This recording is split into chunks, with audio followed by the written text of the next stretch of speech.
Assalamualaikum warahmatullahi wabarakatuh. Saya Sabita Sofil Aini dengan NIM 235050 Konflik pembangunan peternakan ayam di Kecamatan Gunung Kencana membuat masyarakat sekitar desa Ciakar merasa resah, yang mana hal tersebut memberikan dampak yang cukup mengganggu kenyamanan masyarakat, yaitu limbah kotoran ayam yang menimbulkan bau tidak sedap. Konflik ini pun berujung pada gerakan sosial penolakan oleh masyarakat kepada pemerintah melalui pengumpulan KTP oleh masyarakat yang menolak, dan juga didukung oleh surat yang dibuat oleh Himpunan Mahasiswa Gunung Kencana yang ditujukan kepada pemerintah.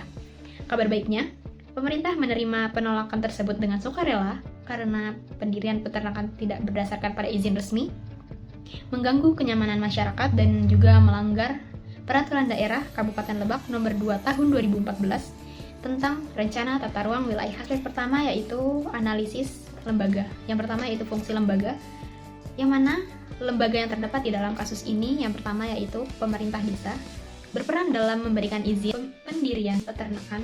Namun dalam kasus ini pemerintah desa dianggap memberikan izin tanpa mempertimbangkan dampak lingkungan dan juga kenyamanan masyarakat. Kedua yaitu Himaguna atau akronim dari Himpunan Mahasiswa Gunung Kencana sebagai organisasi masyarakat yang mendukung gerakan penolakan terhadap pendirian peternakan. Yang ketiga yaitu pemerintah kecamatan bertanggung jawab untuk meninjau kembali izin yang diberikan oleh pemerintah desa.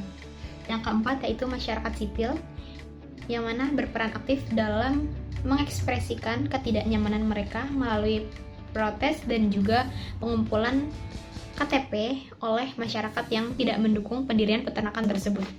Selanjutnya yaitu ciri-ciri lembaga kemasyarakatan. Yang pertama yaitu partisipasi aktif masyarakat dengan menunjukkan keterlibatan aktif dalam protes dan juga pengumpulan KTP masyarakat yang menolak pembangunan tersebut. Kedua yaitu keterlibatan organisasi masyarakat yaitu Himaguna yang berperan sebagai perantara antara masyarakat dan juga pemerintah. Yang ketiga yaitu kesadaran lingkungan. Adanya dampak pencemaran lingkungan dalam hal ini yaitu kotoran ayam yang menimbulkan bau tidak sedap. Hal ini menunjukkan bahwa masyarakat di desa Ciakar memiliki kesadaran tinggi dalam hal lingkungan. Yang selanjutnya yaitu interaksi sosial yang dinamis, yang mana warga di desa Ciakar itu secara solid mendukung tidak dibangunnya peternakan di desa tersebut. Selanjutnya, penggunaan saluran resmi untuk protes. Masyarakat cukup menaati prosedur yang seharusnya dilakukan, yaitu dengan mengajukan surat protes dan juga audiensi dengan pemerintah. Adanya kepentingan bersama. Dasar dari gerakan penolakan dan juga pengumpulan KTP orang-orang yang menolak pendirian peternakan tersebut menjadi dasar dari kepentingan yang ingin dituju oleh masyarakat. Selanjutnya yaitu cara mempelajari lembaga. Di sini saya menggunakan analisis historis, yang mana pemerintah desa kurang proaktif dalam mengatasi konflik karena tekanan dari pihak tertentu. Selanjutnya, pemerintah daerah perlu mengatur tata ruang dan izin usaha peternakan sesuai dengan rencana tata ruang wilayah yang berlaku di wilayah tersebut. Yang selanjutnya yaitu masyarakat yang berusaha untuk mendapatkan perhatian pemerintah. Organisasi pemerintah seperti Walhi dapat berperan dalam advokasi untuk hak-hak lingkungan hidup. Terdapat beberapa penyimpangan yang terjadi juga dalam kasus ini, antara lain pelanggaran perizinan, yang mana pembangunan peternakan ayam dilakukan tanpa adanya izin yang jelas dari pemerintah daerah nomor 2 tahun 2014 mengenai tata ruang wilayah. Hal ini menunjukkan adanya penyimpangan dalam proses perizinan yang seharusnya diikuti oleh pemilik peternakan. Yang kedua yaitu dampak lingkungan yang diabaikan. Masyarakat yang sangat peduli terhadap pencemaran lingkungan yang diakibatkan jika pendirian tersebut dilakukan kurang diperhatikan dalam proses pengambilan keputusan oleh pihak yang membangun pendirian peternakan tersebut. Yang terakhir yaitu respon pemerintah yang lambat. Pemerintah untuk menghentikan pembangunan setelah adanya keluhan masyarakat menunjukkan adanya penyimpanan dalam pengawasan dan juga penegakan hukum. Dari konflik yang ada, terbagi dua kekuasaan, yaitu kekuasaan kepala desa, yang mana kepala desa memiliki kekuatan formal untuk memberikan izin. Namun pada kasus ini tidak melibatkan adanya partisipasi masyarakat untuk menyampaikan hak suara mereka. Yang kedua yaitu retensi masyarakat. Masyarakat melakukan gerakan penolakan sebagai bentuk respons terhadap penggunaan kekuasaan yang tidak sah. Yang mana hal ini tidak hanya soal izin, melainkan bagaimana kekuasaan digunakan dan juga diakui dalam kehidupan sosial. Selanjutnya yaitu cara memperoleh kekuasaan. Yang pertama, ada aspek lingkungan, yang mana kesadaran masyarakat akan pendirian pembangunan peternakan dapat mengganggu kenyamanan lingkungan yang memicu gerakan penolakan seperti protes. Yang kedua yaitu aspek tradisi atau ideologi. Masyarakat menggunakan dasar hukum peraturan daerah yang melarang pendirian usaha yang dapat merusak lingkungan. Yang ketiga yaitu aspek aksi kriminal, adanya izin resmi pendirian peternakan. Selanjutnya yaitu aspek provokasi, tindakan provokatif yang muncul dari pihak-pihak tertentu seperti pemerintah atau pengusaha yang berusaha memecah belah solidaritas masyarakat. Misal upaya untuk menciptakan persepsi bahwa hanya segelintir orang yang menolak pembangunan peternakan. Selanjutnya yaitu ada saluran kekuasaan yang terbagi menjadi 4, yaitu ideologi, komunikasi masyarakat, tradisional, dan juga politik. Yang pertama yaitu ideologi, mengedepankan perlindungan lingkungan dan kesehatan, serta munculnya kesadaran kolektif di antara warga tentang dampak dari peternakan terhadap kualitas mereka, memperkuat ideologi penolakan. Kedua yaitu komunikasi masyarakat. Masyarakat melakukan audiensi dengan pemerintah untuk menyampaikan aspirasi mereka. Yang ketiga yaitu tradisional, adanya peraturan penggunaan lahan dan menjaga keseimbangan lingkungan menjadi dasar penolakan proyek.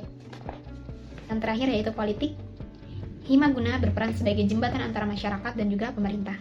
Sumber kekuasaan dalam masyarakat formal dan informal.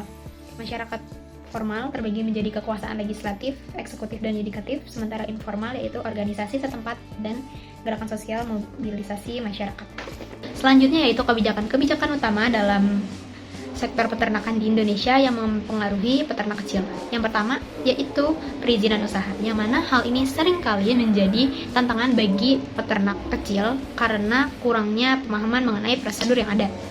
Yang mana hal ini menyebabkan peternak kecil beroperasi tanpa izin resmi dan juga mempengaruhi keberlanjutan usaha mereka. Yaitu pengendalian penyakit. Pemerintah perlu menerapkan program vaksinasi dan juga pemeriksaan kesehatan hewan ternak untuk mencegah terjadinya penyebaran penyakit. Yang ketiga yaitu pengawasan produksi, yang mana memastikan bahwa produk dari peternakan memiliki standar kualitas yang baik. Yang keempat yaitu distribusi pakan, yang mana distribusi ini biasanya dilakukan secara tidak merata atau tidak efektif, sehingga peternak membeli pakan dengan harga yang lebih tinggi dari pasar bebas. Yang kelima yaitu impor ternak, yang mana hal ini dapat menyebabkan persaingan yang tidak adil bagi peternak kecil, terutama jika harga ternak impor lebih rendah dibanding harga ternak lokal. Selanjutnya yaitu kendala yang dihadapi peternak dalam mengakses layanan birokrasi. Yang pertama yaitu prosedur perizinan yang kompleks, yang mana prosedur ini memerlukan banyak sekali dokumen dan juga proses yang rumit, sehingga peternak mengalami kesulitan dalam proses ini. Yang kedua yaitu lambatnya proses birokrasi, terhambat oleh proses birokrasi yang tidak efisien, sehingga peternak butuh menunggu lama untuk menyelesaikan proses tersebut. Yang terakhir yaitu kendala biaya, adanya biaya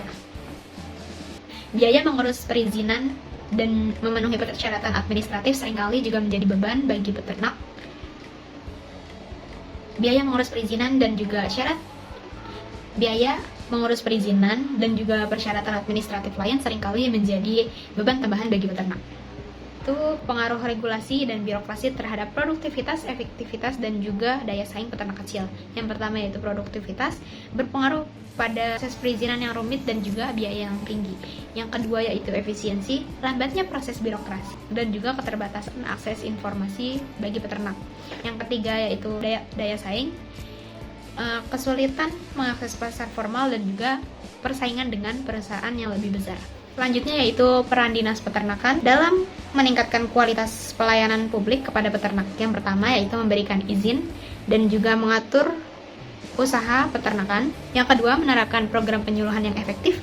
Yang ketiga, melaksanakan program vaksinasi dan juga pemeriksaan kesehatan hewan ternak secara rutin. Yang keempat, memberikan akses ke sumber daya keuangan. Adapun beberapa masalah mengenai efektivitas pelayanan. Yang pertama yaitu kurangnya sumber daya manusia dan juga anggaran. Yang kedua yaitu kurangnya koordinasi antara dinas peternakan dan juga instansi yang lain. Yang ketiga yaitu aksesibilitas informasi yang kurang tersampaikan. Selanjutnya yaitu sumber kekuasaan yang dapat dilihat dari anggota dan juga pemimpin.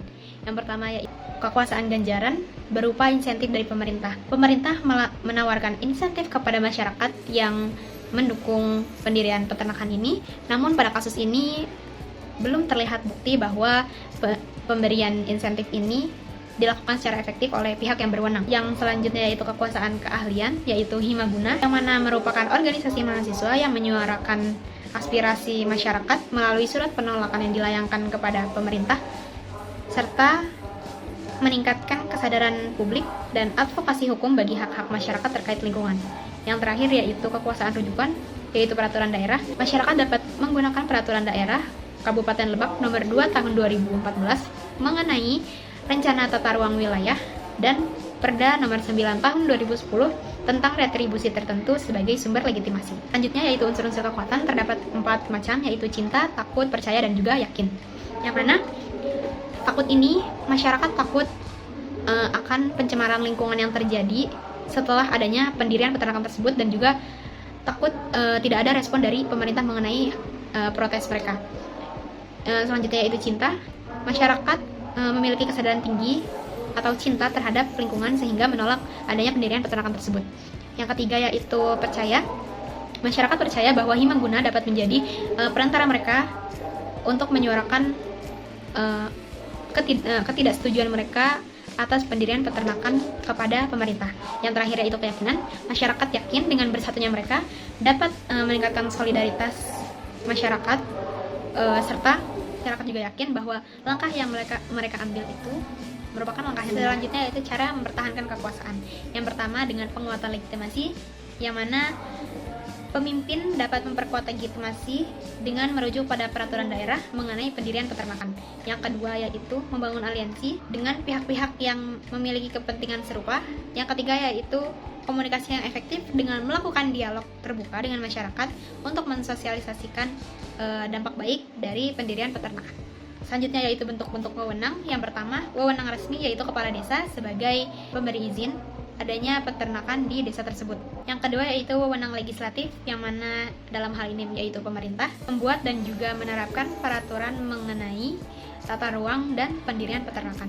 Yang ketiga yaitu wewenang koersif, dalam hal ini memaksa masyarakat untuk menyetujui adanya peternakan di desa tersebut. Keempat yaitu wewenang eksekutif, dalam hal ini pemerintah kecamatan yaitu berperan untuk meninjau kembali izin yang diberikan oleh kepala desa. Yang kelima yaitu wewenang sosial, dalam hal ini yaitu Himaguna berperan dalam mengorganisir protes dan juga menyampaikan surat penolakan dari masyarakat untuk pemerintah. Keenam yaitu wewenang moral, yang mana muncul norma-norma yang dianut oleh masyarakat mengenai sumber perubahan sosial yang menyebabkan permasalahan dalam kasus ini. Yang pertama yaitu industrialisasi pertanian dan juga perubahan tata guna lahan. Dua yaitu pertumbuhan ekonomi yang tidak merata. Yang ketiga, kurangnya partisipasi masyarakat. Empat yaitu lemahnya penegakan hukum dan juga regulasi. Adapun faktor penyebab terjadinya perubahan sosial tersebut, perubahan kebijakan pemerintah, modernisasi lahan dan juga globalisasi. Adapun faktor pendorong dan juga penghambat dari sumber perubahan sosial tersebut, yang pertama itu faktor pendorong, terdiri dari orientasi terhadap profit, lemahnya sistem, dan juga ketidakseimbangan kekuasaan. Adapun faktor penghambatnya yaitu keterbatasan sumber daya, kurangnya solidaritas antar masyarakat, dan yang terakhir stigma terhadap masalah atau konflik menjadi hal yang biasa. Adapun tahapan proses terjadinya perubahan sosial yaitu munculnya usaha peternakan ayam yang menyebabkan perubahan dalam sistem norma, pergeseran status sosial, dan juga perilaku sosial masyarakat. Hal ini menciptakan kesadaran baru terkait regulasi dalam pendirian peternakan. Selanjutnya, terbentuknya kelompok sosial baru yaitu peternak, serta pergeseran mata pencaharian dari pertanian ke peternakan. Dan yang terakhir yaitu pengembangan tata peraturan dan perubahan perilaku dari peternak. Adapun bentuk perubahan sosial yang terjadi, yang pertama yaitu perubahan ekonomi. Adanya pendirian peternakan ini menjadi sumber pendapatan baru bagi masyarakat desa setempat. Yang kedua yaitu perubahan sosial budaya, yang mana masyarakat menjadi lebih sadar akan kebersihan dan kesehatan lingkungan. Yang ketiga yaitu pergeseran status sosial, yang mana dikarenakan adanya peternakan tersebut, kasta sosial peternak menjadi lebih tinggi dibanding petani. Yang terakhir yaitu regulasi baru, yaitu pembentukan peraturan mengenai peternakan ayam untuk mengatasi dampak negatif. Sekian analisis yang dapat saya sampaikan. Apabila banyak kekurangan dan juga kesalahan dari apa yang saya sampaikan, saya mohon maaf. Sekian, wassalamualaikum warahmatullahi wabarakatuh.